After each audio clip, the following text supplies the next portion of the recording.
Today's fallacy, anachronistic fallacy, also known as anachronism.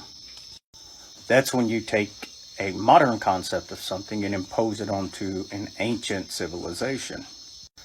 This is done quite often by atheists when talking about the Bible. That's not the only time it's done. A lot of people make this mistake when reading any ancient text of any civilization. The anachronistic fallacy occurs when an inference is made resulting from the misappropriation of concepts or ideas in time. So, if somebody lived in a society in which drinking alcohol was prohibited, and for this reason concluded that some ancient Greek philosopher was a criminal or was an immoral person, upon finding out that they drank regularly in their lifetime, then they'd be committing this fallacy. The reason it's a fallacy is because you're imposing your modern understanding onto a culture who has a different kind of paradigm or understanding of the world. You're removing the actual intent of the author given the cultural context. When you take things out of the cultural context, you can't understand exactly what's being said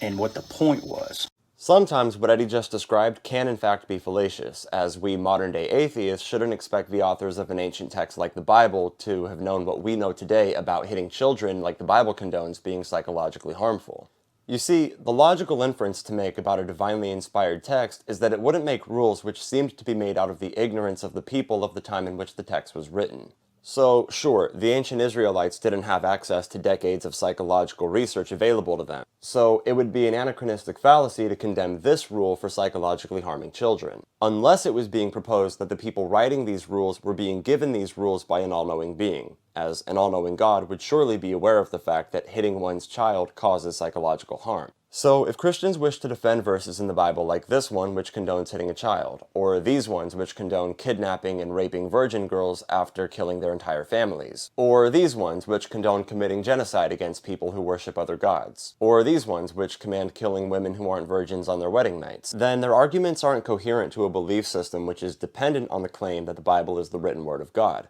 or that their God has an objective standard of morality, since they're basically saying that the morality of an action can be relative to the time and culture of the person committing the action. Basically, when Christians call it an anachronistic fallacy when atheists impose a standard based on modern-day information and morality, they're essentially arguing that the authors of their holy book couldn't have known better or been less immoral because of the time and culture in which they lived, in which their information was far more limited and morality far less evolved. I don't disagree that the anachronistic fallacy is in fact a fallacy, but I will say that if a book were the inspired word of a timeless, all-knowing being, then it wouldn't require us to view it through the lens of a more ignorant and less moral culture from a different time.